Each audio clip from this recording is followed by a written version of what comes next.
Hello everyone! Thank you so much for joining me today. My name is Stephanie and I work at the Japanese Culture and Community Center of Northern California.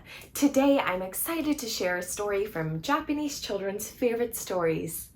And this short story is called Silly Saburo. Let's get started. Long ago there was a boy who lived on a farm in Japan. His name was Saburo, but he always did such silly things that people called him Silly Saburo. He could only remember one thing at a time, and then would do that one thing, no matter how silly it was. Saburo's father and mother were very worried for him, but they hoped he would get smarter as he grew older, and they were always very patient with him. One day, Saburo's father said to him, "Saburo, I need your help in the fields today. Please go to the potato patch and dig up the potatoes."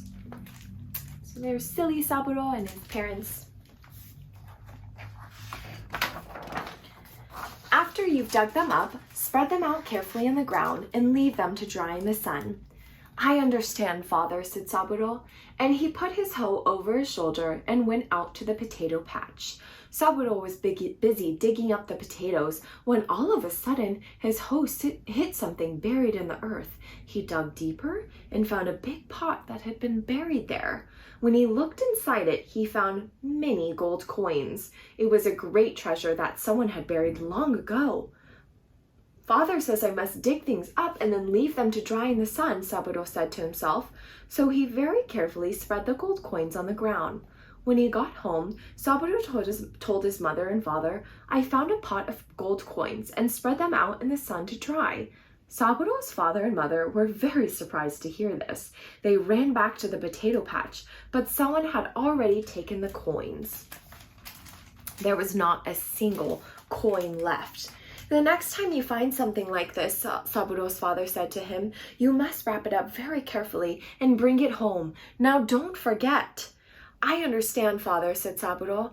The next day, Saburo found a smelly cat in the field. He wrapped it up very carefully and brought it home with him, very proud of having remembered. But Saburo's father said to him, "Don't be so silly. The next time you find something like this, you must wash it in the river." The next day, Saburo dug up a huge tree stump. He thought very hard and remembered what his father had said about the smelly cat. So he took the stump and threw it with a great splash into the river. Just then a neighbor was passing by and said, "You mustn't throw away valuable things like that. That stump would have made good firewood. You should have broken it up into pieces and taken it home." So here is Saburo digging up the coins and then spreading them out, and then taking the cat home, and then, of course, putting the stump into the river.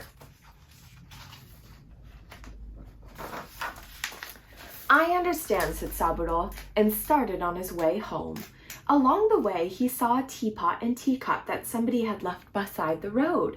"Oh, here's something valuable," said Saburo. So he took his hoe and broke the teapot and teacup into small pieces. Then he gathered up all the pieces and took them home with him. "Hello, mother," he said. "Look what I found and brought home." Then he showed his mother the broken pieces of the teapot and teacup. "Oh my," said Saburo's mother, "that's the brand new teapot and teacup I gave your father to take with his lunch today, and now you've completely ruined them." The next day, Saburo's father and mother said to him, "Everything you do wrongly. We'll go out into the fields and work today. Stay home and take care of the house." So they left Saburo alone at home.